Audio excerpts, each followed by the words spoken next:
The office, a place we know too well and spend a large portion of our lives in, meant to be a place of focus, efficiency, and productivity. Over the better half of the last decade, the way we see our workplaces has shifted significantly. Large corporations and startups alike have ventured off the beaten path to chart their own meaning of what a workplace should or could be. To better understand how offices can constantly evolve to meet the needs of employees, we take a look at 3 DBS offices that are at the forefront of reimagining and innovating the workplace. Meet Claudine and Zaid, members of DBS's corporate real estate strategy and administration team, also known as CRESA. Their team manages close to 4 million square feet of space, ranging from office spaces to more than 270 retail locations, like branches and ATM lobbies, both locally and globally. For office spaces, their main goal is to shape the workplace culture by finding and building the right spaces to allow colleagues to collaborate and innovate. We are currently at DBS MBFC to check out what CRESA calls the Joy Space program. In DBS, we had a very interesting stakeholder, Paul Coburn, and he was saying, I want a very different office. It all started with at an off-site our department had, where we actually came up with different ideas about how we could work better as a team. We actually tore down 8 cubicles and then put up a dining table.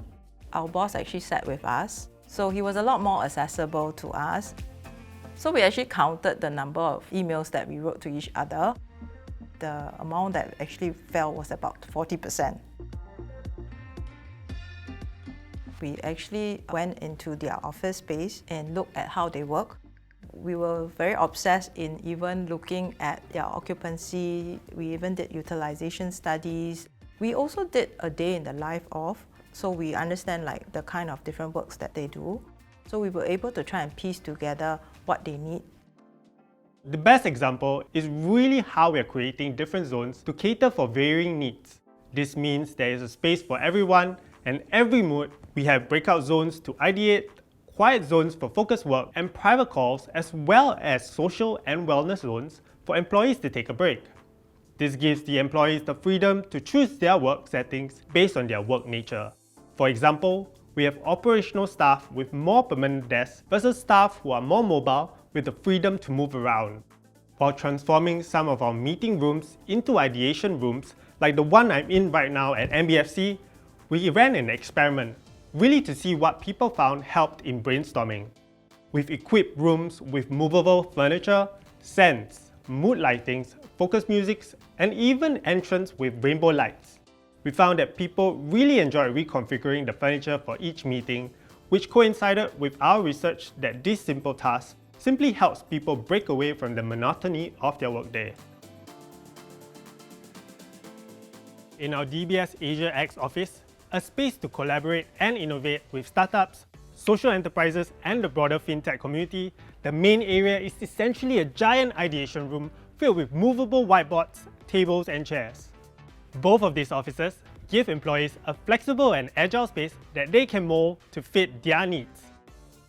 We then have an open space edible garden that allows employees to bask in nature, to have a relaxing time, as well as a game console for them to have fun and unwind from work. One of the other things we also did was a pre- and a post-move survey to find out how they felt. A space that turned out a lot better than we expected are really the nap pods. I think at the very start, people were really uncertain and skeptical about sleeping in the office. So just a secret between you and me, we actually started planting people into the space to start the ball rolling. And over time, people just start coming in and using the space. Living Lab experiment all started during the COVID period, where we were looking at how people were going to work in the future. So we were trying to look at different solutions in a hybrid work setting and to anticipate what future needs the employees would have. We actually ran through a series of workshops and game simulations across our 6 key markets to better understand what the employees need. What does the future of work look like for DBS? Continuously testing and implementing solutions within and beyond the workspace. We also want to bring our employees on a journey towards creating a better world with us, and this has led us to building impactful and sustainable spaces such as DBS Newton Green.